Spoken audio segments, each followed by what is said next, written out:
All right, Victor, introduce yourself. Hello, I'm Victor Resendez. I'm Moses' co-worker, and this is my wife, Asumi Resendez. All right, so this is going to be my speech today. Hello, everybody. My name is Moses Cortez, and today I'm going to be speaking about the urgent need for mental health education in our school curricula. So today, according to Newsletter, 42.5 million Americans suffer from mental illness. That includes depression, schizophrenia, and bipolar disorder. And I think many of these statistics start at a very young age, especially during the school years.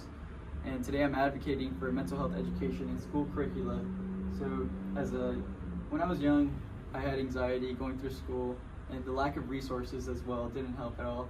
So I faced a lot of the same problems that these kids are going through nowadays, especially in high school. Growing up, that fear of turning into an adult and going through the stresses of turning into an adult as well didn't really help. I had all these emotions bottled up inside of me. I had no way to deal with them, so I don't want kids to go through the same thing that I went through. Especially when I got to the real world, not knowing how to deal with those emotions led to substance abuse, and it was not a good path that I was going down. So I want to prevent that, and that's why I'm speaking to you guys today about mental health curricula in the education system. So the National Mental Health Institute highlights an alarming statistic: 8 million premature deaths are linked to mental illness. And I think if we had some sort of mental health intervention, especially in schools, a lot of these deaths could be prevented.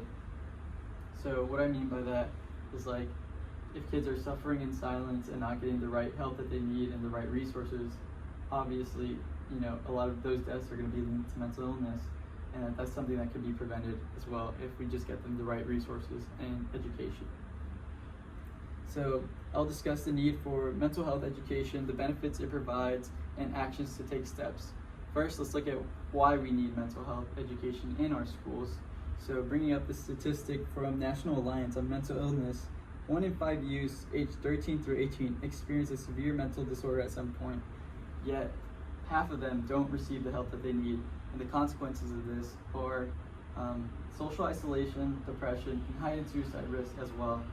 Obviously, if you're depressed for a very long time and it goes untreated, there can be thoughts of wanting to take one's own life. And I think reducing that possibility even just slightly would help increase the goal that I'm trying to achieve with this mental health program and installing mental health education into curricula as well. So even having something such as a mental health day would be useful. So a mental health day would get kids back on track. It would take the burnout away from them for a little bit, coming back to school rejuvenated. And then, mental health day, they'll be asking, why do we have the day off? Well, it's a mental health day. That will bring the importance of mental health and mental issues more into their head and show them that it really is important for them to take a day off once in a while. The current lack of mental health is very concerning in today's day and age, especially with social media. Cyberbullying is a really big thing and a new thing, and cyberbullying can lead to social isolation as well, and it can lead to depression. Obviously, in my high school, there were some kids that got cyberbullied, and it was very unfortunate. They took it pretty well. They didn't get depressed or anything like that, but I know it's different all around the world, especially in the US. So I think laying the foundation down for them to deal with things like cyberbullying, these bad situations, is very good for them. Also, the current depression can affect everybody, no matter race, age, or gender. It has no discriminatory as well. It can affect everybody and anyone. So I think if you spread this mental health awareness to them, if these kids don't know that they have depression and they're ignorant to it, they're never going to know they have an issue or a problem. So that's something that we need to discuss with them so they can see if there's something wrong with them and they do need to get help. You might be asking, why is mental health so important in schools? Well, first of all, it fosters a better community. It fosters a better classroom environment as well. You can make friends, speaking about these issues, and the earlier the better, the more preventative it is, and it leads to healthier and happier kids as well. That's why it's so important to get it started early in schools and get the foundation set. And I don't know if many of you know this actually, but April is National Stress Awareness Month, so that teaches us how to highlights and teaches us how to deal with stress negative stress and how to cope with that stress. So dealing with stresses in your life is very key to living a healthy lifestyle, and that's just another example of setting the foundation down, for these kids, especially spreading something like stress, mechanisms, and not drinking to deal with your stress or doing any drugs to deal with your stress. It's a very bad way to deal with it. The benefits outweigh the negatives of including mental health curricula into schools. I can't really think of any negatives that would be included.